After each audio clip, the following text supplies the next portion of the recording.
welcome to the Sync episode 6. I'm probably going to start with that. Yes. Oh, dear God. My name is Fred, and as always, I got these two idiots. Steve's here. I'm Skyler. And this is episode 6. Did I say that? To us, not to them. Okay, yeah, it's episode 6. December 3rd, I fixed my clock on my laptop. You finally fixed your It's clock like on 3 your weeks laptop? later, and I fixed that. Yeah. Way to go, Artard. All right, shut up. So, I think we should get it out of the way. Fuck Konami? Fuck Konami. Yeah, all right. You saw the stuff, right, Steve? I saw tidbits of it here and there, and I saw the big Kojima. I did listen to the acceptance speech, and I heard several of the underhanded "fuck you." Well, it actually didn't come Konami. from Kojima, and I got to give him props for that. Given all the shit we've heard he went through, he's never once said a bad thing about Konami. Of course, He's a gentleman, and I have and a nothing scholar. but respect for that man. It just amazes me, like, retrospectively, what we're hearing about. They basically held him prisoner. Yeah. Locked him in a room. Oh, I should say, this is all coming from the Game Awards 2016 Yes. that aired on December 1st. That's what we're all talking about. But yeah, it sounds like they basically imprisoned him for 6 months until his contract ran out. Yeah, that's just insane that they could do that. It's insane that they could do it, and that he walked out of there like, okay, you did that, I'm moving on. That's an incredible thing. I feel so bad because you know the story about, like, when he started making games, people told him he was a failure and should, like, not try to even live, right? Oh, he's been through some rough shit in the game development world, and it's rough on everyone, and he's been through some of the harder stuff. But I guess extreme pressure makes diamonds, so that's why he's good at what he does. Yeah, he is a very talented game designer. So yeah, Jeff Keighley opened the show giving off a little speech that basically said, fuck, what's up? I would like to say that Jeff Keighley has no pull in the video game world. That motherfucker sold his soul years ago. Yeah, but he having hosts the Jeff show. Keighley hosted is like It's having Oprah's Ellen show. DeGeneres host the Oprah show. I think it's more tradition at this point. I mean, he's been hosting the Game Awards back when they were the VGAs. The VGAs. Back on and- Spike, back when you could only watch the VGAs. Yeah, I mean, No, it was G4. G4 and Spike, yeah. Yeah, he's been hosting it for a long time, so I think it's more tradition at this point. So he gave a cool little speech. Kojima accepted his reward as a gaming icon, which he was denied last year because Konami said he couldn't be there. He absolutely Konami. deserved it. Yeah, he did. He deserved it just for his work alone, let alone what he's been through to get there. I mean, Metal Gear Solid is one of the most iconic franchises in gaming. Yep. So iconic is now a Plinko machine. It's now a fucking Plinko machine. Or is that how you say Pachinko. it? I'm sorry. Pachinko. Plinko sounded wrong. No, Plinko's with the ball and the pegs. Yeah, Plinko's a different kind of ball and peg. No? Not even a chuckle? Okay. You got something out of him. Whatever. Konami, Kojima, Fuck Konami, praise Kojima. Something with a K. Kojima then showed up to show off Death Stranding. Which, who the fuck knows what that is at this point? That was the one with the baby. The dingo ate my baby. Now That, it has a baby in a jar. Yeah, now it's a baby. Well, it's not a jar. It's like an egg. It looked like a jar. It's a baby in an egg, but it opens its eyes. Ooh. And it's being held by Guillermo del Toro. That's actually true. It is. It's like they put Guillermo del Toro in the game as it looks like the president of. He had a little pin. It was like the United Cities of America or something. It's Something weird. weird. So far, this is the most we understand about Death Stranding's story. There are strands, and there's evil soldiers. And a baby. Norman Reedus has a fetus. And there's a black goo, whatever that is. I think that's supposed to be the strands. Oh, it also seems like a weird take on World War II, because they showed a tank driving by with all these guts and gore and stuff hanging off of it, and then these very modern-looking soldiers. But the whole scene just painted a World War II vibe to me. It looked like France. In the what? Why he's moving? Steve is moving. I think he's pulling up. Images. Yeah, I think he's trying to pull up the actual trailer. It freaked me out. He just suddenly moved. What is it? What's the title of the game? Death Stranding. Death Stranding. It looks like a scene straight out of Saving Private Ryan with the destroyed buildings, the biplanes flying overhead. And the first, I love this. The first search is naked Norman Reedus. It is. I mean, that's everything about it. But there's the jar baby. Yeah, there's Jar Baby with Guillermo's chin. It More just importantly, makes it's Guillermo's no chin. sense. Yeah, it's straight up Kojima level nonsense at this point. Even Kojima stuff makes more sense than this. I mean, this is like someone threw Pink Floyd into a room and showed them every nightmare they've ever had. Okay, that's a weird way to put it. I mean, can you come up with a better explanation? Yeah, it's Kojima fucking with people. Okay, well, that's a pretty good explanation. I really think that's what it is. I think there's a lot of details in this that will be relevant to the game, but that is naked Norman Reedus ass. I love it. So it just, I mean, I didn't watch the trailer from the Game Awards, the TGA, whatever you want to call them. I'm still gonna call them VGAs. Fuck you guys. I didn't watch any of the trailers, so I don't know a lot about I still didn't see anything. Anybody else notice he's got the handprints? Sorry, I'm very ADD. That was weird. Yeah, that was part of the initial E3 trailer. Okay. Yeah. It's like these invisible hands were grabbing him. Interesting. But I didn't watch the awards. I watched tidbits here and there. I saw the acceptance speech. So I'm still very curious. Maybe I just need to go back and watch that other trailer. It didn't really. Honestly, explain much it didn't more. do anything for me. I thought, okay, that's happening. Sure. Yeah. What about the game? Where's the game? The big announcement at the end of it was Mads Mikkelsen, I think is his name. This guy? Yeah, he's known for Hannibal. He plays Hannibal in the show. Yes. Okay, that's why he looked familiar. And Okay. at this point, he is just typecast as Evil Man. Pretty Evil Man. much. Okay. Which, knowing Kojima, he could be the hero of the fucking game for all we know. Norman He's Reedus could actually be the Big villain. Boss. Yeah, he's Big Boss. He could be Big Boss. But Yeah, I'll leave it alone. Death Stranding made no sense to me. So many people are so excited for this. I don't know why. There's nothing to be excited for Kojima? yet. Because Kojima. That's all That's- it is. That's Kojima. That's the same blind faith in a company that people give crap for. Fuck. All right. English moving is on. apparently English is hard again this week. We should really take some speaking classes, I guess. I don't know. I have. That's the worst part I I have. know. I'm an English teacher. I have an English degree, and Anyway, after that, they started doing the awards. I don't know did y'all even care about the awards? not really, but just for shits and giggles, I do have. I was working, so I I haven't have had the a chance. nominees and what won. So Does anyone care about?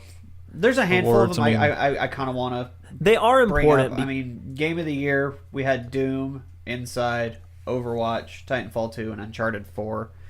Fred and I both agree that Titanfall 2 should not be there. It should be Dishonored 2. Yeah, I thought Titanfall 2 was a weird choice because the campaign is fantastic, but the multiplayer did suffer quite a bit. Mm-hmm. So I was surprised to see Titanfall 2 in the list and not Dishonored 2. I think Dishonored 2 came out too recently. I think they actually have a date. No, because it's actually nominated for a different category. Oh, Yeah. never mind. And it Yeah. actually won Best Action Adventure Game. Okay, never mind. So then. the fact that it wasn't even nominated for Game of the Year.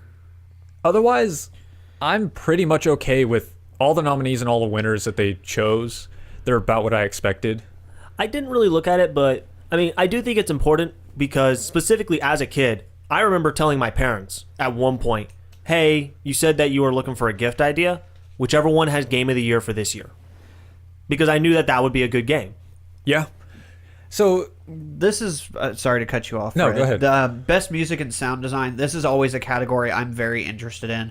I love the OSTs for games. I've bought all the ones for Destiny. I own all the ones for all the Halos, Final Fantasies. I like OSTs and things like that. So to listen to the sounds and music for the games, it's funny because you like it for the soundtrack side for the music side. I like it for the sound design. effects. I like some of the sound effects too. They're cool. Listening to things crawl across the floor. Yeah, it's all those little detailed noises. Battlefield, I'm actually surprised Battlefield didn't win because it generally does. They are just so above and beyond other companies in terms of sound design. Mm-hmm. It's amazing. But Doom should have won it. One, its soundtrack is great. Yeah. It's a great background to the action. Doom was pretty good. And the sound effects were just perfect. The whole game, you had this constant like moaning and like you can hear chitters from demons skittering around. It was creepy, it was intense, and it kept you in it throughout the whole story. So, I mean, I love soundtracks and sound folio for games. I love because I feel it's such an underrated part of games. I mean, just for instance, we did a while back where we went through all of Until Dawn, and we had most of the sound turned off. We played it a second time. It is a completely new game with sound. Oh yeah, Yeah. absolutely. That's one thing making guides that I hate, especially when it's my first time playing through a game, is I have to turn music off. Mm-hmm. It's like music is so important to what's happening. Yeah. Because music helps invoke the emotions you need to be feeling. It helps pull you into this world and immerses you in it. So that's always a category I try to pay attention to, stuff like that. Absolutely These first love it. 3, Battlefield, Doom, Inside, I see why they were nominated. These 2, Oh, absolutely. They deserve to be on there. really? Oh, yeah, I've never Thumper- heard of either one of these. First off, Thumper is a VR game from Harmonix, who Okay. did the Rock Band series. Okay, that makes sense. The music in that is great. It's an awesome sci-fi game. Rez is known for its sound effects. Really? For its sound design and music. Really. Well, because a lot of the game is based on it, isn't it? Yeah. It's kind of this psychedelic trip sort of thing. Okay. Inside, I would actually say, you were mentioning Battlefield, I would almost say Inside just because so much of that game is based on sound. Yeah, without any dialogue, they communicated so much just through their sound. We're kind of going through the awards here. So I don't know. I'm hitting the bigger ones that I kind of pop out more so. Best performance went between Alex Hernandez for Mafia 3. Christy They can Jones. see it. Yeah. They can read. So, but of course, the man himself, Nolan North, took away the cake. Yeah, I thought it was whatever. Yeah, he did a great job. Absolutely. He always does a fantastic job. That's why he's so popular. I was just kind of disappointed that someone else didn't get it. Yeah. Oh, I would like to point out the best mobile and handheld game. I mean, it's a big genre now. You can't deny it. Yeah, but A game that That- didn't work for 6 months after it launched won it. That to me seems more like a political play than anything. I mean, I'd be really interested to hear the behind the scenes on that one of how they decided, because in the end, it's like a very small committee that really comes down to for these decisions. so, Yeah. When you look at it, which one was the most prevalent and completely changed the mobile market? That's not what that's a problem I have with game awards is it's always, oh, what had the impact? It's like, no. It's not about impact. It's about this is a technically flawed game. It didn't work for 6 months and they had to revamp entire chunks of this game just to get it to function. That's not a very well built game. Fair enough, but I don't know. Yeah, it had an impact, but it was more flawed than impact. Well, for what it was trying to accomplish, I can respect that if only because it took something that had never been done before and it did it. A lot of stuff around it was flawed, but it did the thing that no one else could, which is it made a VR game tied to the real world, and that part worked. AR to correct you. But yeah, you're Well, right. yes, I'm sorry, AR. They had some good things going. I don't think it deserved to win this kind of category. Fair enough. But- I'd love to hear the behind the scenes on how they made the decision. I would absolutely love that. So we talked about Dishonored 2. Best action adventure game went to Dishonored 2. Also nominated Hitman, Hyperlight, Ratchet and Clank, and Uncharted. I was really surprised to see Hitman in this category, just because it's gotten pretty lukewarm reviews. Some episodes have gotten a little higher up, but for the most part, it's been upper 70s, lower 80s area of reviews. I'm more surprised. I don't know if I'd call it an action or adventure game. I mean, I don't know what category it would fit in, but What is action adventure compared to action? I mean, I guess, yeah. they're kind of weird things. They don't make a lot of sense, but I don't know. Not important. Yeah. But anyways, kind of moving forward into some of the other stuff that got announced. I do want Well, to touch on a few. There was another award that I really wanted to look at. It was the best RPG. I Oh, thought this okay. one was weird. Oh yeah, here, let me pull that one up. So, best role-playing game went to The Witcher 3 for the second year in a row. It went to its DLC, Blood and Wine. which was really weird considering some of these other nominees on here. Steve, if you'll Yeah, I don't know. scroll. So we've got World of Warcraft Legion, which I've heard is one of the best expansions of World of Warcraft ever. At It's least gotten since a lot Lich of people. King. It almost made me get back into WoW. Yeah. Xenoblade Chronicles, there's a dedicated fan base to that, I know. But even Dark Souls 3, with as much love as that game gets, didn't take it. I would have personally, I would have given it to Dark Souls 3, but I can see why they didn't. I actually expected Dark Souls 3 to win it. It's what I would have expected, I should say, That's weird. because I don't think it changed the formula enough to get another Game of the Year award, which is the same reason why I would say The Witcher 3 Wild Hunt. Great DLC. I don't know that it was necessarily any different from the last award they got. Well, what's interesting to me is it is just a DLC, but this means that they created a DLC that people consider on the same level as full release titles, like Deus Ex or Dark Souls or even Legion. It was a DLC. Which I guess that Legion won is it over technically a full DLC. game. Did either of you play The Witcher? Because I'm speaking from the outside looking in. I have not Yes, played I it. played Witcher 3. I did not play the DLCs, but I did play the main game. And it deserves Best RPG last year. Absolutely. I agree. Despite all the great RPGs out there, it's one of the best RPGs in the market. It's strange that they made a DLC that was so good that it was considered its own winner. I just thought that was interesting. Yeah, it definitely is interesting, though I guess on the same side, technically, my next top pick would have been World of Warcraft Legion. That's a DLC as well, when you really but look at it. World of Warcraft, those are almost like entirely new Iteration. entries in the franchise. It is. I mean, it's what is now the difference between an expansion and a DLC, I suppose. Yeah. Though even Xenoblade, I'm kind of surprised. I know it's not as huge a fan base. That game is critically acclaimed on so many levels for so much stuff. It is. I do think this kind of came down to a political thing. Witcher 3 is still Maybe. in a lot of people's minds. People are still loving the game, still getting engrossed in it today. So it could have been more of a political decision, but it's without knowing the discussion that went behind the scenes. It's kind of hearsay. Mm-hmm. Fan creation. Best fan creation. Did you hear about the controversy there? All of the controversies? All 'Cause of it? There's Yeah. even more now. Well, they didn't announce it at the awards. They didn't announce the winner. They Oh, they forgot. didn't? Yeah, like they didn't squeeze it into the show in any way. Interesting. So it's good that Enderal won because Brutal Doom got cease and desist. Actually, they removed two contestants. They had Yes. Pokemon Uranium, I think it was. It was a fan-made It was a Pokemon fan-made game Pokemon based on the game. 5th generation. And then they had Doom, a roguelike. No, that's what Brutal Doom is. The other one that they No, the banned. Doom a rogue, or maybe that was after the show. But Doom roguelike was a separate game. It's a roguelike. It's a top-down roguelike adventure set in the Doom universe. Right. I thought that was. Isn't that what Brutal Doom is? No, Brutal Doom adds, well, what you see there. It's basically the same game before, but it's a mod that increases the gore and the action. But it adds huge levels of sound effects and art and all kinds of new stuff to the game. Okay, because I know they canned that, and then there was also a Metroid fan-made game that Nintendo shut down, which was going to be up for an award. Which Maybe was that a, was maybe that was the other one. it was a complete recreation of the first Metroid game, I believe, with modern pixel graphics. Oh, really? Well, that's borderline a straight up ripoff at that point.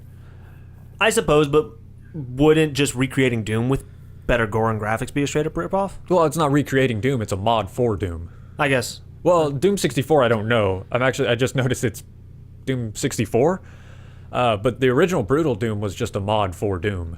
But I mean, it's the big thing is with like Pokemon Uranium, the Metroid game, they weren't being sold. They were free. Oh yeah. Well, these are free. Right. But I mean, that's the thing is it's like you mentioned that's like it's a straight up ripoff for a game that came out on the NES, SNES.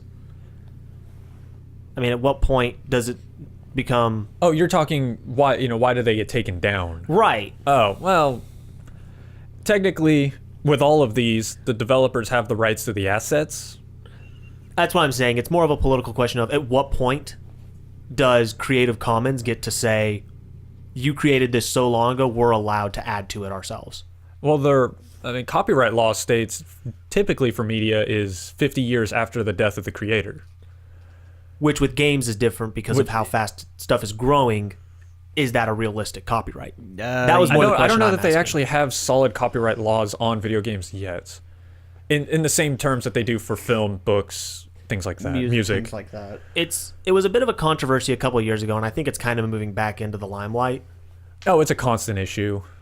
I mean, hell, all of YouTube coverage only just recently got a green light from developers to, yeah, you can make these videos with our stuff. That's fine. Right. We're letting you do that. And even Nintendo still is very harsh about it. And yeah, some companies won't let it at all. Won't let it happen at all. So It's a big deal for us because it's the kind of stuff we want to do. yeah, it's kind of what we're doing. Well, do you want to move on to some of the other stuff that was announced? Because there's a few theories I want to talk about.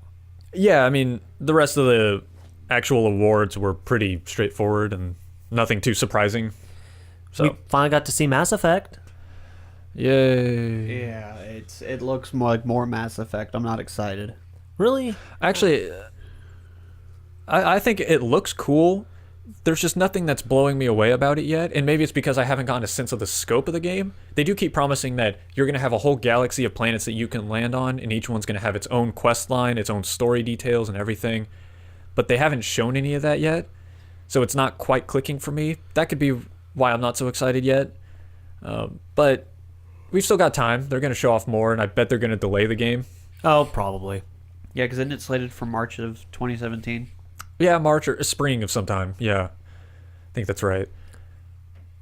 I think it looks cool. I like the new Mako. They call it the Nomad. Oh, yeah. Yeah. I like that thing. I'm glad it's back. I hope it has tank controls. It was the best. It was, I really hope. And a it double was the jump. best part of The it. Mako is the reason I never played Mass Effect 1. Really? I love the It's Mako. my favorite hated part. the Mako. in the It's Mass so Effect hard to 1. control. It's so bad. It's so stupid. The best part was when you were exploring planets and you just get stuck on like a 90-degree wall and start doing backflips trying to get up. Yeah. Oh, it was absolutely broken in Mass Effect 1. That's what I liked about it. It was goofy and fun after the whole, the very depressing and very heavy storyline that you're going through. You got that fucking thing. You need moments fun. for games to be fun. I mean, it's a game. You're supposed to play, have fun. I had fun playing Mass Effect 2, and guess what? No Mako. Mako wasn't the only fun thing about Mass Effect 1. It was just the goofiest fucking It was the thing. best thing about Mass Effect 1 is all. Yeah, it looks like there's some kind of resource gathering mechanic now, some crafting stuff. They said you're going to have to find, steal, or make everything you need to survive. Mm-hmm. Yay, whatever. That feels a little late. Hopefully they give us more information. I mean, I guess that's ultimately what it comes down to.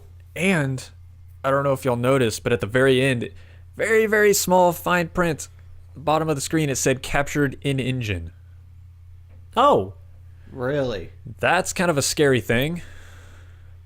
So generally, at the end of a video, it'll say either captured in-game or Right. captured in-engine. oh, I see what you're saying. So in-game means that this is the game as it's currently in development. This is what it looks like. Here it is. In-engine means this is what it could look like given so much resources. Interesting. Meaning it's not going to look as good. Maybe they can squeeze out that kind of performance, but I don't think it's going to look that good Yeah. at the end of the day. That'll which be is interesting to see. kind of sad. I was hoping we wouldn't see anything like that. I figured, especially after the debacle of E3 2015, I think it was, where everything was in engine, and then nothing looked very good when it actually came out, I or mean, looked as good. I do know when making a trailer, to show off in-game is harder to do than in-engine, because in-engine you can just set stuff up for shots so much more easily. But that's the thing is, if you want it to be a gameplay trailer, you show the gameplay. Look at who else showed the gameplay stuff? Well, Legend of Zelda had a gameplay trailer, which we'll talk about in a minute. Yes. But that was straight up gameplay. That wasn't a pre-rendered thing. That wasn't, oh, we have everything set up just perfectly for this. That was part of the game, and it was just things happened as they happened. They even Right. died in that gameplay demo. But before that, they also showed a trailer called Life in the Ruins. That was in-engine because they had set up sweeping camera shots. Of course, that was in engine, and that's okay. But it looked fairly similar And to actually, gameplay. in engine and in game, isn't necessarily about the camera shots, because you can do the sweeping shots in game using dev tools. Well, yes, but it's a lot easier to set stuff up in engine. And I'm not sure if the end of that trailer had the same captured in-engine moniker, but I was really disappointed to see that in Mass Effect Andromeda's showcase. Fair enough. I guess, yeah, I'm in the boat. I'm excited because I love Mass Effect, but kind of talking to you, I agree we need to hear more. Yeah, and I'm excited for Mass Effect Andromeda. I've even signed up for the initiative thing because I love the franchise and I really want it to be good. I bet it's going to be a good game. Mass Effect Insider or the Andromeda Initiative? The Andromeda Initiative. What is that? I don't know. I got an email about it and said, fuck it. It's kind of like I don't want to call it an ARG because it doesn't seem like it's really unlocking anything. No, it's more... It's kind of like It's when like an Elder insider Scrolls program. invited you to join a faction before the game came out. Yeah, it's like an insider thing. It's supposed to help put you into the lore before the game actually comes out. I don't know. It's just a stupid little thing. I'll look into it as soon as we're done here. I like that kind of marketing. I think it's fun and engaging. I mean, most games do it nowadays because that's how you get access to closed betas and alphas and stuff like that. That's why I sign up for them. I love that kind of shit. Right. So that's why I went for it. Yeah, I don't know. Mass Effect, I need some more info on before I can get excited. I mean, at least they're finally giving us info. Now we've got some stuff going. We're going in the right direction. Just got to keep going. Can I talk about Zelda now? Yeah, talk about Zelda. Yay! So they gave us some more Zelda stuff, which way back, I put out a theory as to when this Zelda game comes out or when it's supposed to be in the timeline. And now I'm more certain than ever that it is a sequel to Wind Waker. First off, beautiful, beautiful trailer. Absolutely gorgeous. It looks great. Game looks really good. I want to point out a few stuff before we go straight into the gameplay, because I do want to talk about that as well a little bit. That's an interesting animation. Yeah, I don't know why it's looping. That's kind of annoying. Anyway. But in the trailer, it's loading. You get to see finally life in the ruins. You get to see other NPC characters, which this is the first time that we've actually gotten to get a sense that there are people in this world. There was no Goron shown, which in Wind Waker, they're very rare. More importantly, there was bird people. The only game with bird people are the Rito from Wind Waker. Which means that in order for this to line up in any of the timelines, it has to be in that one. The gameplay trailer they showed, the first thing they showed off was Cass, I think is his name. He's like a wandering minstrel who, Yeah. I think they even said he was a Rito, specifically. I don't remember. I don't know a lot about Zelda lore, so I can't get into that kind of discussion with you. I love that game so much. You love the franchise. Love the franchise. But, yeah, they definitely have the bird people.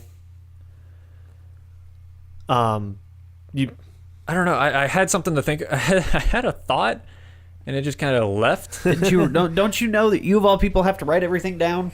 I do write things down. I just didn't expect to talk about Zelda. How? Really? It's hold me. on. Hold on. Pause. Yeah, I was about to say, this is him. This is new Zelda news. How can you not expect for this dumb motherfucker to bring it up? Okay, I said it that way because the only thing I have written down is how fucking stupid the gameplay trailer was. That's all I wrote down because that's all I cared about. All right, let me find the gameplay trailer then. We'll have to put a link because the part of it that's we'll put a bad link for it. is the two people playing. They're pretending that they've never played the game before. It's those fucking But things. it's from the Nintendo Treehouse group, which is Right. their American division of game development. Well, and they've obviously played the game before because at points they go like, "Oh, grab that. That's good." Yeah.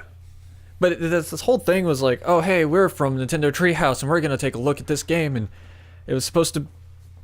I don't know, it was supposed to be Nintendo's take on YouTube gameplay videos, I guess. But they were both very uninteresting. They were annoying at times. And they both seemed like idiots. Like, they both didn't know what they were doing. Right. In terms of making a video and of playing the game. Which is bad because the gameplay they showed off, it really took away from it, but the gameplay was very good what they showed because it shows that this one is much more roguelike. I mean, in the middle of the fight, his weapon breaks and he starts having to pick up the weapons of enemies and trying to use those just to keep in the fight. There was a lot more strategy in how he approached the situation. So the first guy goes up and he just kills himself basically to show not a good way, quote unquote. And then the other guy shows like a stealthy approach where he goes underwater, up a wall, comes in from above, and takes a lot of the enemies out one at a time until he winds up getting caught in a trap. So what I hear you saying is that I have the ability to break my weapons. Yeah, Yes. there's weapon Degradation? Yes, thank you. Fuck that shit. I'm already out. Sorry. If I have to say, never in a Legend of Zelda game have I had to go and repair my weapon. If they're going to want me to do that, fuck you guys. Fuck Nintendo. Fuck that shit. Well, fuck all of you. I quit. Don't dismiss it so quickly because it's not about your individual weapons anymore. Whereas before you would have the set, like there is the one slingshot, the one sword, the one shield. I guess 2 shields, 2 swords. You had the regular sword, and then you had the Master Sword. Now there's And occasionally the big Goron dozens, sword. or they've promised tons of variety. So you can pick up all kinds of different weapons, from axes to swords to clubs and sticks. Even pick up whatever you need to fight. So Also, it appears to only be like your primary melee weapon is the one that can break from what I've seen. That's the only one they've showed. And even at the same time, it looks like there's certain weapons you can get that might be permanent. like I bet the Master Sword, of course, is going to be a permanent thing. Sure. It's not going to break down. I bet there are certain specialty items that just won't break down. Like the Or they'll break grappling down- hooks. Well, they so far, Grappling like he gauntlets? said, so far the only thing they've shown is the primary melee stuff being Sure. able to break. So I bet grappling hooks and even slingshots or bows won't break over time. I don't see that happening. One thing I really did like is it showed one enemy basically was attacking with a spear. He defeated it, went, picked up the spear, and then used that to throw it at another enemy because he didn't have arrows. That was something that was very cool, and I thought for a Zelda game is very interesting to throw in this new roguelike element of having to use only your base stuff that's available to you to overcome this obstacle that you really are at a disadvantage in. Yeah, I actually am very excited for this game. Hasn't sold me on the Switch yet, but I'm excited for the game. I want to see what third-party support pops up for the Switch.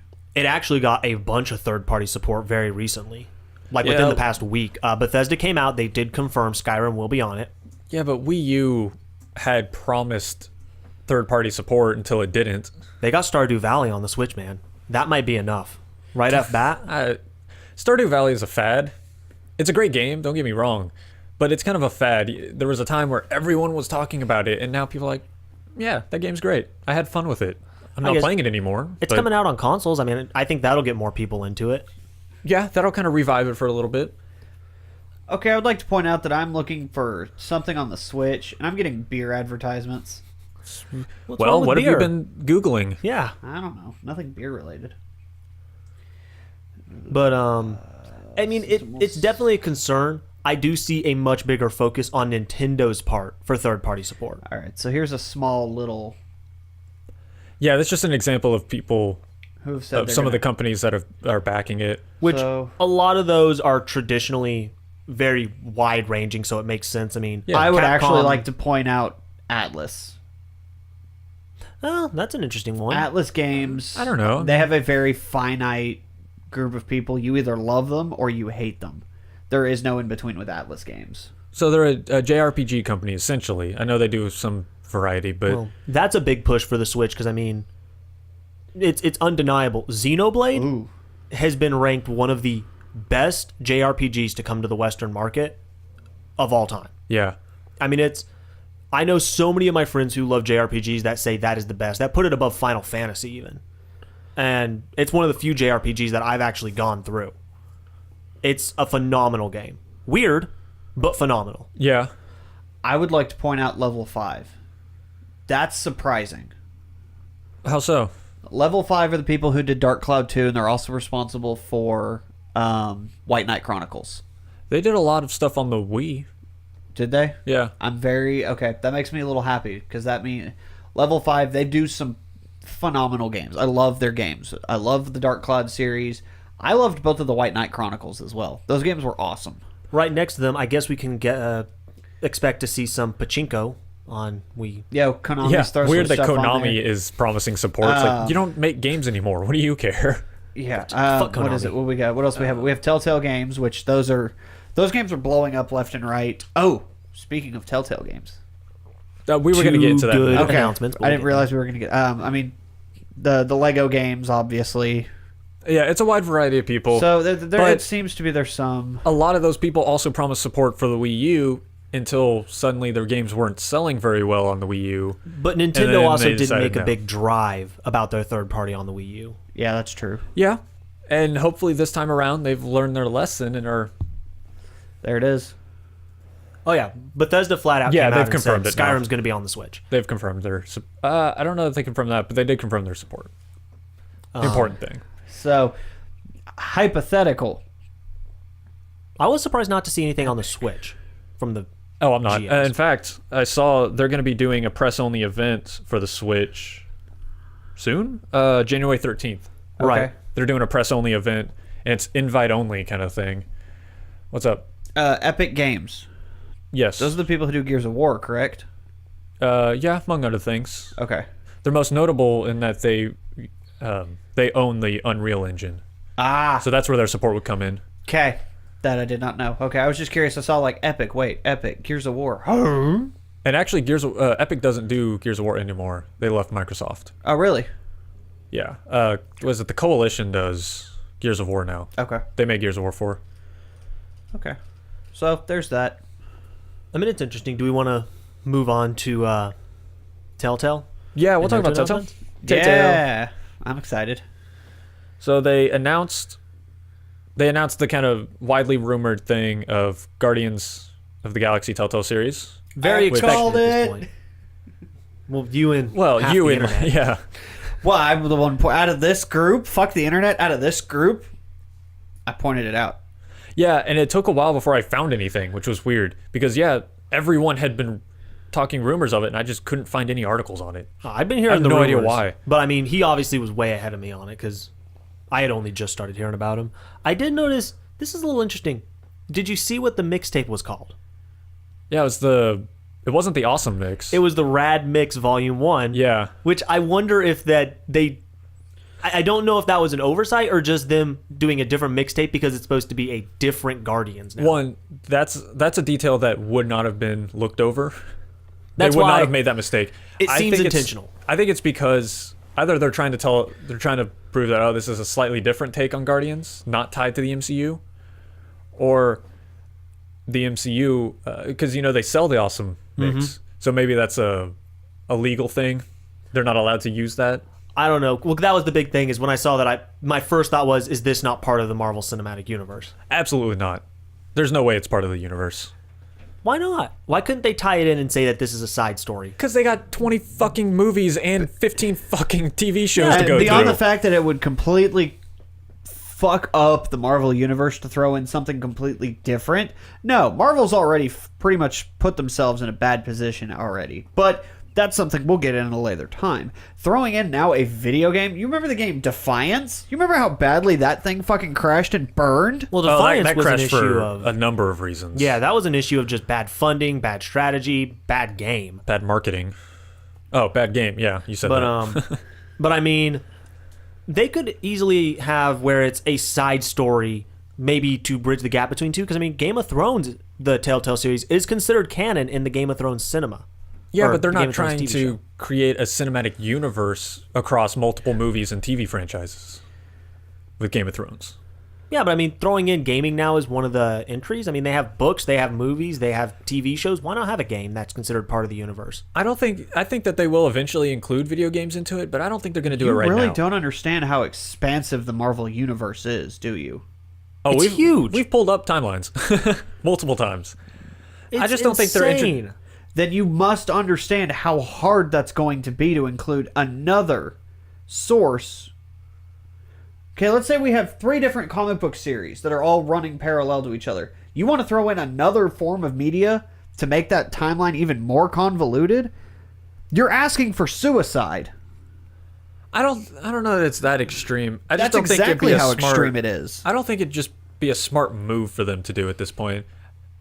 Just given that they've got so much focus on the film side of stuff, they're still trying to get all that, trying to wrap people's minds around, hey, we've got film and TV going on I guess. simultaneously.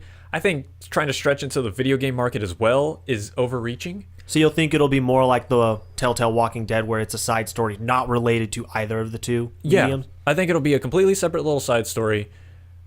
And maybe later on they'll start introducing a storyline that does incorporate into the MCU, but I don't see them doing it for their first outing.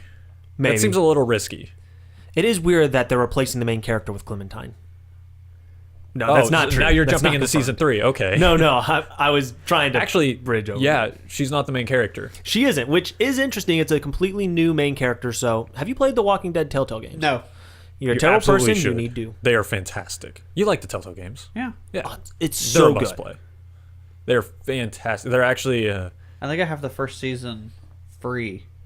yeah, it was free for Games with Gold at one point, I I think. think so. I'm pretty sure I downloaded If it. nothing No, else- it was season 2 that was free. Oh, I will okay. let you borrow my Walking Dead game just so you can play it.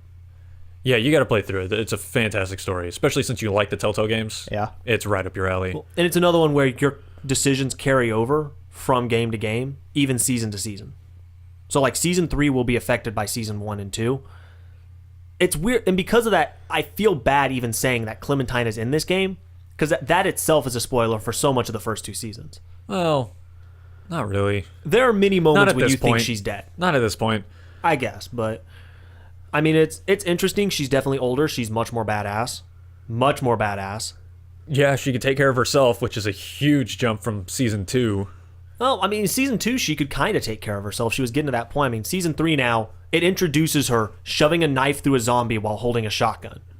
I mean, she's just gone to badass. Telling this older dude, get your shit together, man. We got to go. Yeah. I don't know what she actually said, but She says something. It's like, he asks her, where's the people you've been with? And she's like, where everyone winds up. Dead. yeah, it was something like that. And I'm excited for season 3. I was really excited to hear it's coming December 20th. The first 2 episodes are coming out at the same time. Definitely interesting. I mean, I'm not complaining because I always want to go into the next episode. I just wonder, why do you separate the 2?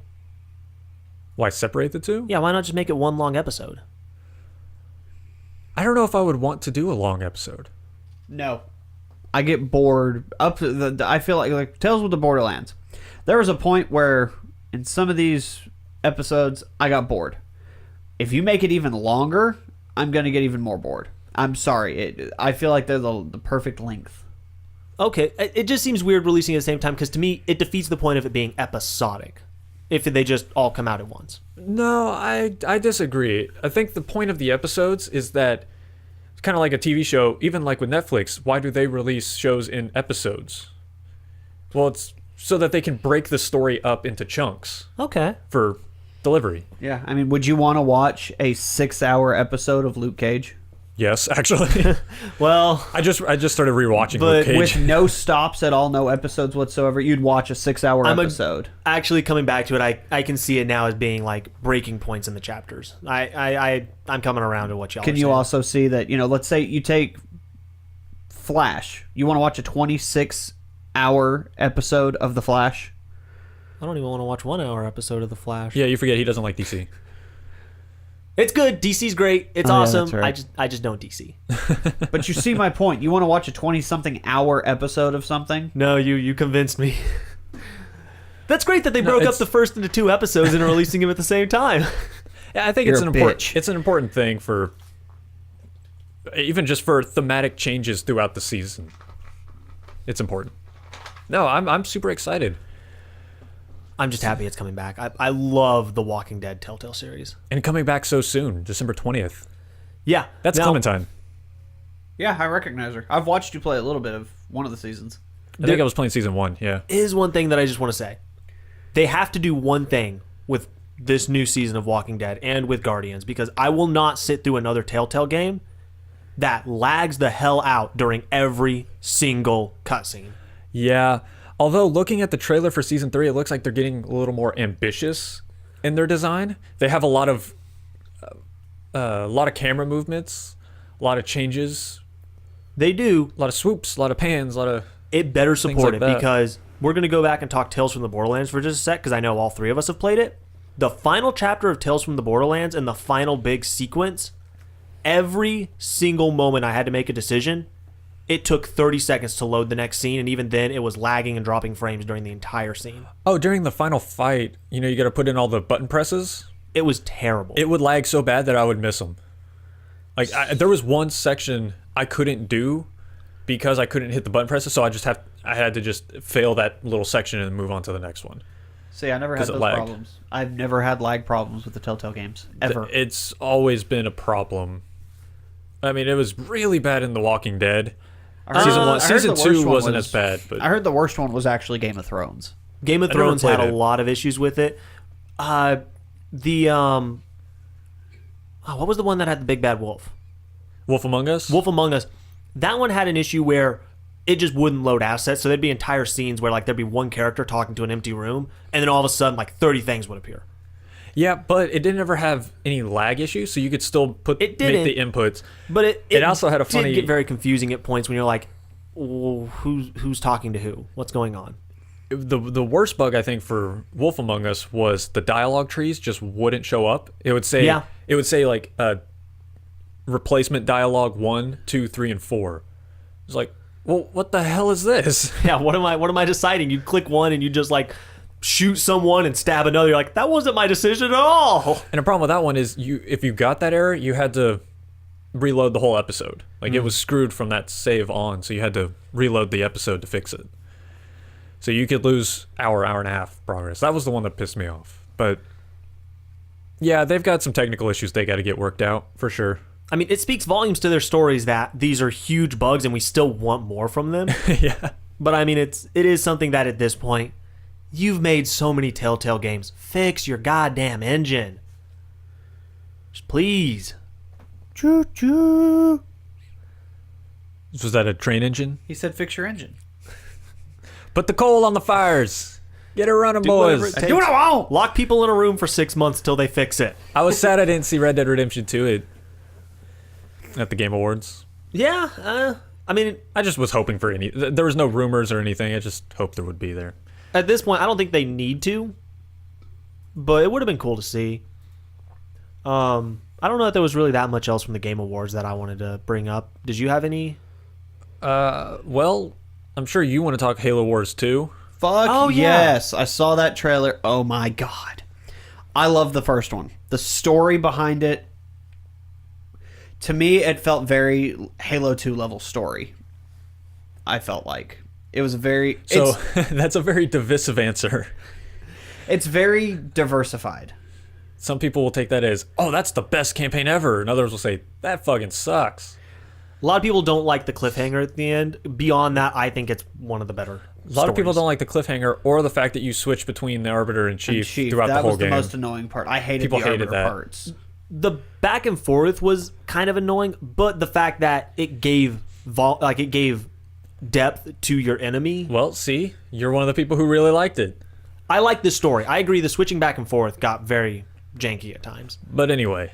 But I like the fact that they're doing something a little bit differently with the series, introducing a complete new enemy that the Covenant has hated as much, if not more, than the humans.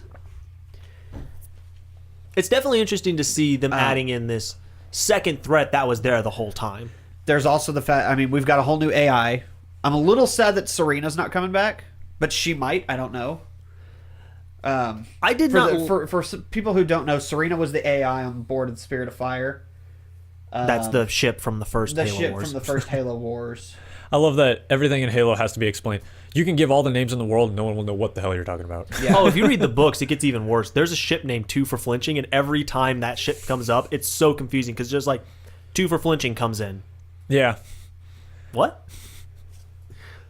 I don't know. The story seemed kind of weird for Halo, or in the trailer. It seemed a little weird. They're focusing more on... I mean, the Brutes have always kind of been the bastard redheaded stepchildren in the series. Yeah, but if this was such a large threat, why wasn't anyone that the Chief was associated with even mentioning this? It feels like it's just kind of, oh, hey, we can kind of sneak something in back here in this part of the storyline, maybe? It is retrospectively adding stuff in, which is... I mean, anytime you want to add a new big threat that hasn't been in the series before, that's always going to be there to some degree. This one does feel like it's a little pressed, but at the same time, I can see how when we're engaged in a war with an enemy, we don't know about the enemy's enemy. Well, Maybe, but given how much, especially with the Arbiter, I mean, the Arbiter was part of the Covenant. You should have known about this other threat. You would think maybe he would mention something. To be fair, though, the Arbiter was never somebody who had knowledge. The Arbiter was a weapon. The Arbiter was a soldier. But beforehand, he was a general. I mean, it's yeah. You don't get that high in an army and not know what the hell's happening. I think You more don't know so, your enemy? If you're a general in an army? You don't know of all of the enemies. If you've got a leader saying, okay, focus on them, you need to focus right here. We also don't know how far back this enemy goes. Well, and the other thing too is from the appearance of the trailer, the big bad guy Atriox, I believe is his name, Yes, something like that. or Atriox, was never attacking humanity. He was up against the Covenant, and Yeah. only now is he going after humanity. Well, they even mentioned during the Human Covenant War, which ends with Halo 3, so everything past that's after, Halo 4 and It's all 5 are post-war. And post this the takes war. place after Halo 3. This is supposed to take place after Halo 3, so this is a more modern thing. This is something we should have heard about at some point. He's got a point. Even if as in depth as the book goes, we should have heard something. But I have not read all the books, so I don't know if they haven't brought Not him even up in the yet. books. This is something that once there was a truce between the humans and the Covenants, they should have said, hey, we got this other motherfucker who needs taken out, and he's going to come after you if you don't help us. It's like, oh, okay, yeah, let's go help you. Well, do we know Why are we when just- specifically this takes place? Halo Wars takes place right after the fall of Harvest. And Harvest was one of the first Right. colonies to go down. But Halo Wars 2 takes place, I think they said after Halo 4. Oh, I would definitely hope not after Halo 4. So there's a little time gap between 3 and 4 that they might be able to squeeze this idea in. I would like for it to be there, but I think they already said that it's after 4 because there's vehicles from 4 in it. See, that would be stupid. That right there would be as bad as Halo 4 and 5 story. I don't know. I'm not interested really It in didn't Halo show Wars 2. gameplay. It was a cinematic trailer, which it makes the story seem cool. I'm not exci- interested. I'm excited. I'm interested. I'm curious to see. I played the beta or the demo or whatever the hell you want to call that thing. I don't even know what it was. It was a multiplayer demo. I Okay. didn't like it because maybe it's just because I liked the way the first one felt. But it's kind of like the big difference between the Battle for Middle-earth and Battle for Middle-earth 2. I hated 2 because I didn't like the way it played. You were way over my head. It's RTS. You don't do RTSs. No, I don't. So I should be The looking only this way. RTS I've played is Halo Wars. Halo Wars is one of the few I've played. I've played Halo Wars. I played StarCraft. I know what Battle for Middle Earth is, but I never played it. It felt very, very different from Halo Wars, which could be good, but it also could be bad. I'm just not that interested in this. Halo has fallen off my radar, especially with the recent entries. Maybe this will come out and be a great game and get me back into it. I kind of agree. I'm hoping Halo Wars was so different from Halo. I'm kind of hoping that this is different from the current Halo, which, in my opinion, would be a good thing. It's by 3. Well, that's what's scary is it's by 343, not who Ensemble. did one Ensemble. That's right. But I think it's a lot of the original team. A lot of the original. I It think is so. a lot of the original Ensemble. Because I know a lot of the original Ensemble team actually went on to make mobile games. I don't know the full details to speak clearly on it, but I don't know. It's interesting. I'm curious to see the story because I'm also curious to see who comes back. Serena I didn't see anything of Serena, the AI from Halo Wars. I didn't like the AI from that trailer. To be I honest. loved Serena. No, Serena, good AI. The one in the trailer, Oh, she also seemed like she had been there a lot longer. Like she's an AI that had been trapped because she was talking about her units, her team that got killed. The only people who have ever had a AI on their team have been Spartans. So now maybe we're going to find out some more about those Spartan 2s or possibly 3s that have been trapped with an AI. maybe, I don't know. I just didn't like the character was like very beat down, almost seemed like PTSD woman type, and I don't like that character archetype that's appearing in everything now. I can't even think of anything I'm interested in about this trailer now. It does not appeal to me And anymore. That's fair. And I want to, because I actually liked Halo Wars 1, and I'm somewhat excited for the remasters, hoping I get it for free and not for $50 or whatever they're going to charge for it. If you're listening, 343. Please. No, I actually We're not meant gonna as pay for games. like maybe it's an upgrade if you've got the digital version or something. Maybe they'll Oh, you upgrade mean it. the remaster of Halo Wars? Yeah. Yeah, remaster. That'd be nice. I don't know. Halo Wars has fallen off my radar. I'm not too interested in it anymore. It's definitely not at the forefront of mine. But Steve's excited. Steve is excited. I loved Halo Wars. I'm curious to see where they all go with all these characters and stuff. Because I read all of the little Vidoc things that they had throughout the whole thing. I read all of those. I got bored one night and I was like, okay, there's beer. So, I mean, I looked at all the in-depth behind-the-scenes crap, and I'm curious about it. So Halo Wars was a phenomenal story, and it's the one thing that I'm looking for in Halo Wars 2. But we've spent enough time on that, I think. Something I am excited for. Prey.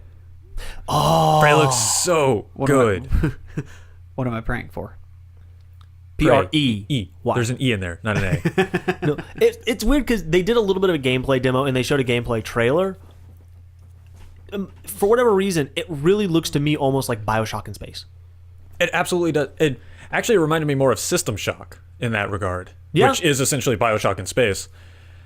It looks really cool. My takeaway was that it was BioShock meets Arcane's wacky powers. Yeah. Just turned into guns now. Now I they're can see guns and that. gadgets. I mean, you can possess a fucking coffee cup. That was the coolest thing. I jumped out of my seat when I saw that. I was so excited. You can possess more than a coffee cup, by the way. Yeah, you can possess a lot of different objects. And there's a lot of creative puzzle solving, which again harkens to System Shock or BioShock type games. It seems like, and I know having followed Arcane for a long time, they wanted to make System Shock 3. That was their original project idea. But Bethesda came in and said, look, we're going to do something with Prey 2 with Human Head, I think it was, Human Head Studios. I think that sounds right. I think that's their name. That all fell apart. We want you to do a Prey game. They're like, well, we can't do System Shock 3. Yes, we can. It's called Prey. And I mean, that's a lot of how development works in games, but I'm just glad to see it because it looks good. It looks phenomenal. And I really Now, like the is enemy. this the same Prey that they did back at the 360 launch? Yeah, it's the same franchise, but It's a reboot. not at all connected. Okay. At least in any way that we know of. Not that I know, because like the original Prey is basically you as a person just get teleported into an alien world and then you become an alien bounty hunter, kind of. The cool thing about it was you played as this Native American, just out on the reservation at a bar. Suddenly aliens attack, and now you're trying to save all your people and bring them back to Earth. But through that, you get all these amazing guns, some really cool. They had portals before Portal, which was awesome. It was a very creative game back then, and I'm glad to see that they're taking a creative turn, even though this is a very different style of game. I'm glad that it still shares that creativity in level design and gameplay. And I really do like the take they're putting on the enemies because they look creepy and interesting. And Yeah. given how pretty much... something shut off. Did we just lose capture? I don't think so. It's still going. It might have been the Matrix. I don't know. But anyways, Whatever. given that games basically now break down into you're fighting people, zombies, or aliens, it's cool to see a new monster. And a very mysterious one. Yes. Because the dialogue seems to suggest that it's not monsters, it's this black something, like black goop or something, that's taking over other creatures. Taking Right. over maybe aliens or maybe it's people, I can't really tell. I mean, we don't know yet. That's what we'll have to play the game for. It's actually very much like the Flood from early Halos in that regard, where maybe we're going to be fighting human-like characters, but they're going to be completely different because they're possessed by this black goop. Yeah. Why is black goop so prevalent nowadays? It's becoming the bow and arrow of video games again. Because we grew up watching Alien. Bow and arrow. Oh, that actually. Oh, I don't know. reminds me. I watched The Blob. There you go. No, I love it. I love the creativity that they've showcased so far. Hopefully the whole game has that same level of creativity. Coming from Arcane, I could see it.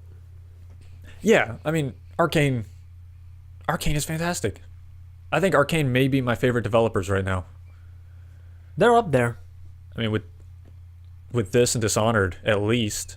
I can't even think of what else they've done. I know they've done a lot. 17 years, I think they've been around. which is forever in game years. It's forever. Is it Arcane Studios? Not Arcanine. Though that is a good choice. Arcane. Here, you know what? R-A-R-C... A-N-E.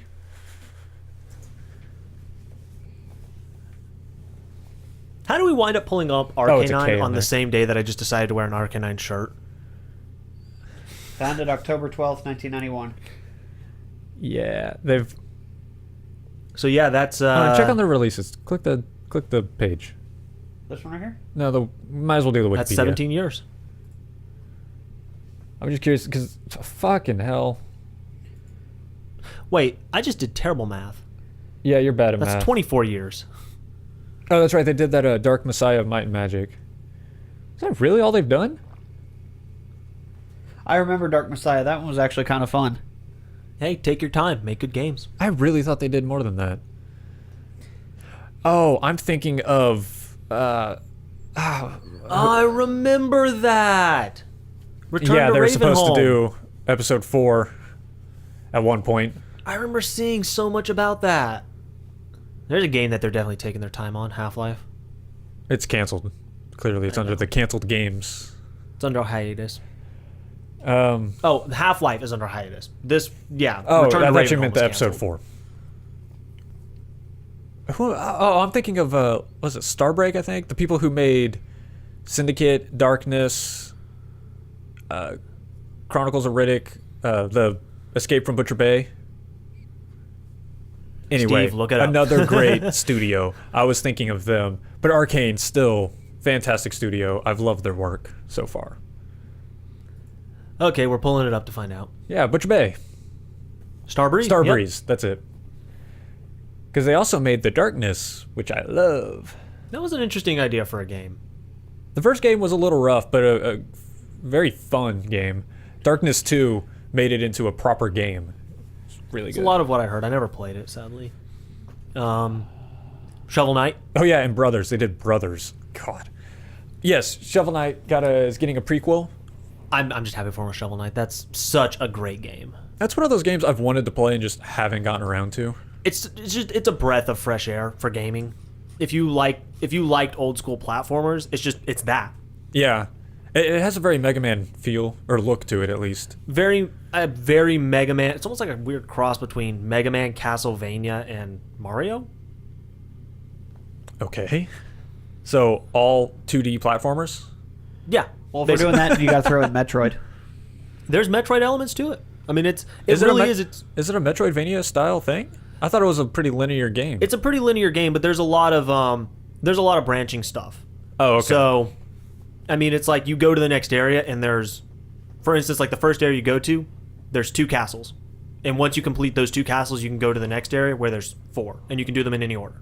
Oh, okay. So it's kind of Metroidvania in that you can go into an area, be sucking horribly, then go into another area, get an item or level up, and then go back to that area. Okay, With new I abilities. get you. Yeah, I mean, that's probably another game I will chalk up on my list and never play. Such I a want to good play it. It's just, there's too many other games that always come out. Yeah, it's. I never get a chance. I know that sentiment. My backlog is already too big. And then the only other thing that I saw at the Game Awards that interested me at all was just another trailer for Dead Rising 4, which was hilarious. Which wasn't even good. It was hilarious. It was not. It was not even funny. No, it was pretty funny. I mean, it was cheesy and a bad trailer, but it was funny. It was kind of. It made me walk away from the screen for a minute. I mean, it's over the It top was cheesy. not It's, good. It's Frank West reading a Christmas story about him surviving the zombie apocalypse. It's just it's stupid and silly. Yeah, I didn't like it at all, which is weird because I'm really excited for Dead Rising 4. Comes Oh, out I'm very ecstatic soon. for it. Comes out on the 6th, which It's like it'll probably be a few out by the days time this away. podcast is out. Yeah, I didn't like the trailer. Okay, what did y'all think of the music performances? Did y'all even see them? I haven't No. seen the actual Game Awards just because I had to work so much. Y'all had one job. I have work. No, This the music podcast was does not pay. horrible. They had live performances. They even had the band that did the music for Doom on stage and performing. and that was kind of terrible. Because the music from Doom is great given the action that's going on, but watching them on stage, it was like, what? This is weird. I'm sure people who are into the heavy metal genre probably enjoyed it, but Game wasn't Awards for me. always have to have one thing that they seriously fuck up. If they Yeah. fucked up the soundtrack this year to it, I'm okay with that. Which sucks because they had Churches last year, which was actually a great performance. Churches is great if you haven't listened to them. Mm-hmm. I know they're pretty popular, but they're great. I like them. I know the Game Awards is really a big thing just because of all the news that hit, but other than that, what have y'all been playing? Nothing. Dead silence. Okay, wow. Shut me down. I'm thinking. So I finally finished Pokemon. I got into the end game stuff. Yes, I wanted to talk to you now that you're further in the story. My opinions on it have changed. I wouldn't say it's a little more than slightly. You came around pretty hard from it's not a Pokemon game, this is the worst in the franchise, to I really like it, from what you were telling me. No, I always said from the beginning Black and White and Black 2 and White 2 were the worst in the series. I always have said that, and I will stand by it firmly. But it was right above them. But you did say it was not a Pokemon game. Oh, I still feel that it's not a Pokemon game. I still stand by that. You shut your whore mouth. I still stand by that it doesn't feel like one. If it takes me till the end game to make it feel like a Pokemon game, then it's not. Point blank. Is that just because you're not okay with the changes they're making? There's way too much talking in this game. The cutscenes, Way too much fucking talking. The cutscenes are very long. way too fucking long. People do not shut up. I'll go run around for maybe 10 minutes and then spend another 5 or 6 sitting there talking to somebody. when you beat the game, it plays a drawn-out cutscene for, like, your victory of the game. I did time it. It's about a 10-minute cutscene. Granted, it's your on a reward. handheld game. It's That's your reward. ridiculous. I don't know. It's actually on par with most video games. It's 10 minutes of the same area of characters all celebrating. But not here's the even other like thing. story. It's just characters like, here's every character from the game saying, yay. Here's the other thing. With Pokemon, nobody's talking. You have to read everything. So you've got to wait for the text animations to go. Yeah, but can't you just mash A and skip it? Then you're missing out on story stuff. Well, I don't understand the complaint then. That's the thing. It's just so much of just... It's just a lot. It's... I don't know. That sounds like every other video game out there to me. Like, let's say we have a 10-minute clip in Titanfall 2. Yeah? There's more than just people standing there with their mouths doing, bobbing up and down. There's actually stuff going on, and the story doesn't stop. Okay. With Pokemon, you have to tap A to make it continue. So it's like an expositional onslaught. Kind of. Actually, very much. It's in one scene, they decide to say, here's this character, here's this character, here's this character. Now I'm going to tell you they're all related. Now I'm going to tell you the entire story of how they got away from each other. Now I'm going to tell you the entire story of what they've been doing since. Now I'm going to tell you the entire story of why they don't like each other. Now I'm going to tell you the entire story of this. It's like, you could have stood to break this part up a little bit. But I will say, I will give it this. It has one of the best twists out of any of the Pokemon games. I'll be honest. I disagree, because there's one Pokemon game that has the best twist out of most games I've played. No. Yes, Don't Mystery read it. Dungeon, No, Explorers fuck of Sky. Fuck the Mystery Dungeon games. They Such don't a great count. story. Those are not Pokemon games. Those are child... Pokemon's a nonsenses. child nonsense. Well, that's actually, I wanted to point out, because now we've gone further in and we've beaten the games, I almost wonder how many people from the Mystery Dungeon team worked on this. There are so many parallels I can draw. The very fact that constantly it just does that black screen that says, the next day, that happens after every major chapter in the Mystery Dungeon games. Is it just does that same black screen with the same exact words, the next day. Well, isn't that because each game is set in either the daytime or nighttime, depending on your game? Well, Yes. it's the movement of time. Yeah, so It's they just- can't show daylight and moon, because then it's not moon, it's sun. Well, Suddenly. no, it has nothing to do with that. There's just a lot of stuff where it's like you'll get to a part of the story where it's like, obviously you would not move forward where you're at, so it just says, the next day. You went back, you rested, and you got ready for the next day. Like you prepared to go on your Okay, next so they've adventure. given a reason for skipping day. Right. It's just stuff like that. So but yeah, elapsing time.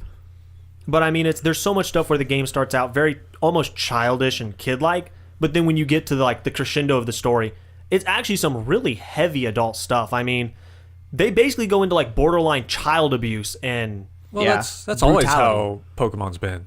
No, I mean, it's to the point where it's like, Yeah. I no longer believe you are a kid because I disown you as my child. Yeah. Okay, what about death? I mean, they deal with death since Red and Blue, and not subtly. They've dealt with Pokemon dying and suffering and being tortured and people being tortured. That's been Pokemon since... But they don't attack children. That's the difference. There's a lot of very heavy So stories. the Team Rocket even threatens you as a child. Threatens to hurt you. But it's like it's like child threats. It's not. But here's the big difference. It's a mother talking down to her child. Okay. It's different. There's some stuff that's very. I feel like I've seen that before in Pokemon, but I guess not. It's never been this like in your face. I mean, there's a character who basically you wind up talking to that person's parents, and there's like, we don't understand why our kid has become such a horrible person. Like they go into almost like drug abuse stuff. It gets very heavy at a couple points, which for a Pokemon game is just surprising. Like I said, I thought that was always in Pokemon stuff. Not really. I thought that was if it's been in the background, it's never been directly shown. Okay, maybe that's the difference. Because I swear I see articles all the time of, man, do you remember how dark Pokemon Red was? There's a lot of stuff where people like, when you look at it, it's actually kind of dark, but it's not in your face of like, here's child abuse. There's just flat out child abuse. Okay. I get what you're saying. But I'm in the end game. It's fun. It's now that it's an end game, it's a little bit more feels like Pokemon. Because they're not talking as much? Yeah. So is that really the big complaint you had for? There's just so much goddamn talking. The game does slow down at a couple points, I agree. But I still think really draggy. I actually really like the story of the game. I think it was very well told, and I think it's a very good progress through the game. One thing I was surprised by, you played with the experience share item on, I believe, yes? Yes. I turned it off because I wanted a little bit more challenge. This actually, for all the complaints that people said they were holding your hand, once I got off that first island, I actually started having a very hard time in the game because I was consistently underleveled, which made it very fun and challenging. I think that this was really the first series where you had a hard mode version of the game. No. Because even if you turned off, the big difference, you don't like to grind. You do not grind. That's the difference. I turned it off for when I got to the third island. I went the entire third island without the EXP share on. You just have to grind more. That's it. That's all it is. But I mean, that's typical RPG. You grind, you make things easier. Without that grind, I had a very hard game, and I was fighting every single trainer. But I wasn't skipping stuff. Lack of grind doesn't make it hard mode. Lack of grind just makes it RPG. I think it made it more of like an optional hard mode, where you could choose to make the game harder if you really wanted a more strategic You can say that about every single RPG then. You can say it about every single one. To level in degrees, yes. No, but, to every degree. Name an RPG where if you don't level up, it's the same throughout the entire way. Elder Scrolls? No. Yeah. It bases the enemies off of your enemies level with you as you go. So even as you level up, they're going to be right there just as difficult. And like The Witcher won't let you progress to the next area until you're to a certain point. Oh, no, I know you that can for a fact. Witcher 3, you can go anywhere. Can you? I thought, yeah. But I thought to get like further in the story, you had to reach certain levels to go further. Oh, in the story, yes. But as far as locations, you can go to all the locations. I think you have to hit like level 10 just to unlock a boat or something, do one of the story missions. But yeah, you can go anywhere, and it's kind of a mistake to do that. Right. Because you'll run into, at level 10, run into a level 50 dragon or something, or wyvern or whatever, come swooping down. It's like, oh, fuck, I'm in the wrong area. It's just the rate of scale, I feel, is set so that if you don't do a ton of grinding, it is intentionally difficult. Because I know every other game I've played, without having to do grinding, I'm over-leveled, no matter what. See, every other Pokemon game. I disagree. I've never had an issue with Pokemon. Then again, you only ever used the one guy. Yeah. Oh, that's actually, it's like, all right, that's easy. always been kind of the way to set your difficulty in a Pokemon game is how many people do you have on your team, because it's harder to grind if you have to grind more. So, for instance, a team of 5 is going to level slower than a team of 2. Well, yeah, obviously. But this is the first time I went into like the final area, the Pokemon League. I was 10 levels under. that was one of the most fun challenges I've had in the games because the AI in it is very good and very strategic, and I was having to actually outsmart an AI that was almost as smart as me in the game. So you're stupid. No, I mean, it was doing like actually good tricks of setting up, like slowing down my entire team, buffing its own team. It wasn't just, I'm going to use the super effective move every time. I don't know. I just, you know what? I completely disagree with you. I don't know. Maybe I just lucked out and had fun. And I'm not Why complaining do you if that disagree? happened. I disagree because you can say the same thing if you don't grind in an RPG like Kingdom Hearts, for example. You don't grind in that game, you get your ass handed to you until you grind. The difference I've always seen between Pokemon and other RPGs is that in a traditional RPG, every enemy has their set attacks. Like, these are the attack moves they can do. And especially in an action RPG like Kingdom Hearts or Skyrim, you can learn the tells of their attacks and dodge them, be ready to dodge. But Sure. in Pokemon, it's a turn-based. Sure. So you have to just try and predict or guess at what they're going to do next. Okay, then I guess a better example would be Mario RPG or Final Fantasy X. Final Fantasy X is a more updated example then. You can you can play through Final Fantasy X. You don't have to fight a single battle. But the second you get to points, because it's all turn-based, it's all technically random in the same style as Pokemon. You get to a certain point, you can't go any farther because you're gonna die. Well, I mean, there's a certain point where you have to grind up to a specific spot to continue. But there's no EXP share in Final Fantasy. Well, I guess there is an EXP share, but just for the people who are in the playable party. But more so what I'm referencing is most RPGs and most other Pokemon games are set at a pace so that at each major checkpoint in the game, you're going to be getting just naturally to continue. You'll be getting enough experience that you're on level. This one actually allowed you to fall behind without grinding, and it made it harder because I didn't grind. And I enjoy that. Like all the others, there's a certain number of required battles that if you're going to go down this route, you're going to have to fight X amount of trainers because it's impossible to skip them. Fighting just those trainers is enough to get you leveled for the next area. But it's not in Sun and Moon?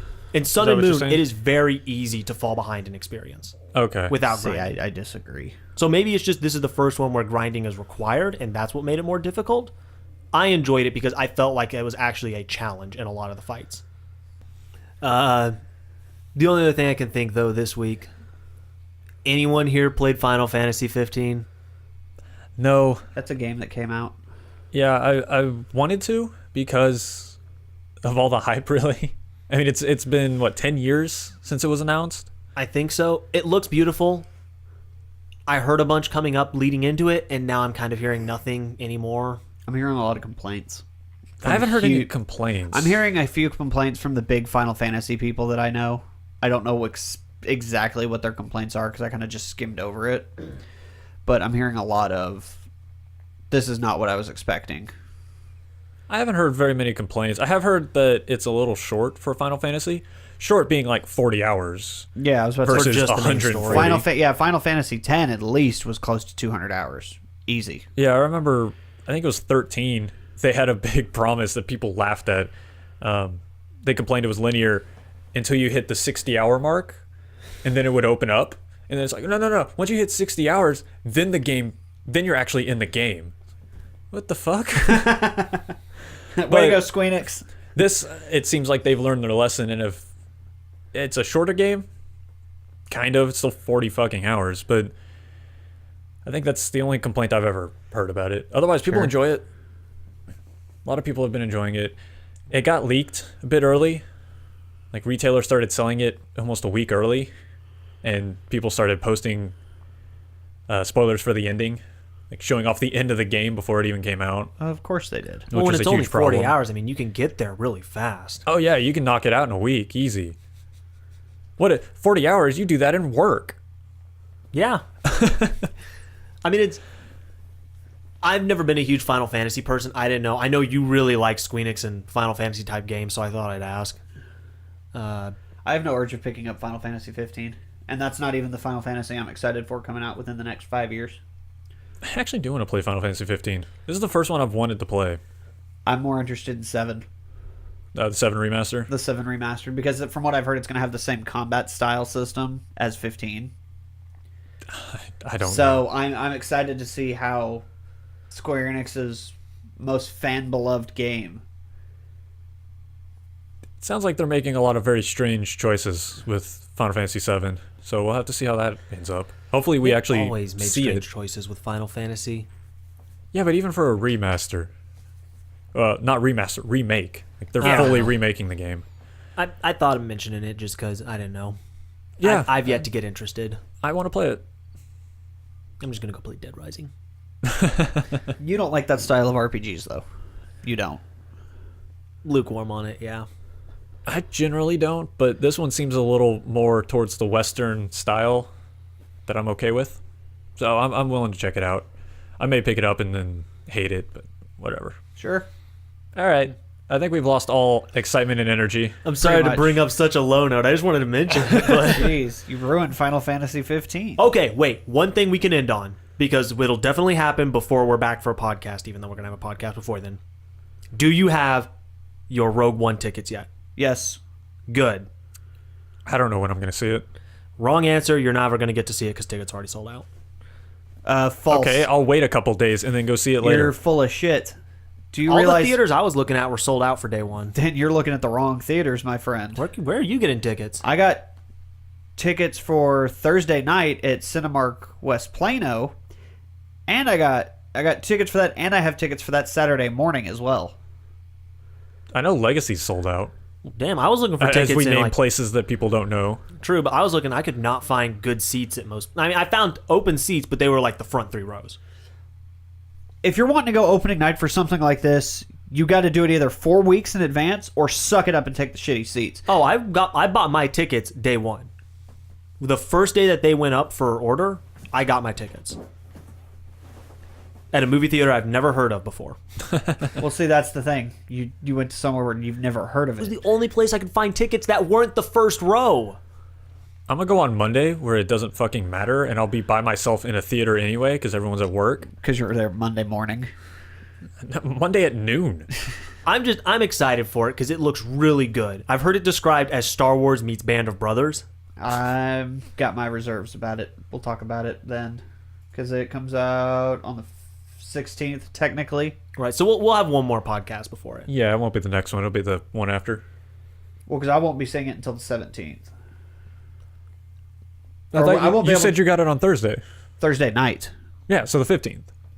My tickets are for like 11 o'clock at night. On the 15th. Yeah. Our podcasts are on Thursdays. Okay. So we won't be able to talk about it. It won't be out yet. I know. Never mind. You said you weren't going to see it until the 17th. Yeah, the 15th. So I was correcting you. It's The 15th, no, the 15th. yeah, the 15th and the 17th. Fight. Don't you fucking say it. Kiss. But so we've got at least 2 more podcasts before we can even talk about it. That's my point. Yeah. Really? Yeah. Wow. The 8th, Alright. yeah, we've got the 8th, the 15th. Exciting conversation. We're going to talk about it the week after it comes out. I'm sorry. Yeah, we're probably going to talk about it. It's a big deal. I'll probably see it on that Monday. Well, All right. Yeah, I think that's about it. Yep. We've gone on longer than we should have. Any final words, or y'all just going to stare at whatever he's doing on the screen? oh shit! I just remembered because he pulled up Destiny though. We didn't talk about the Christmas Destiny. Oh, no. We'll talk about it next week. Bye, everybody. Fuck you, right?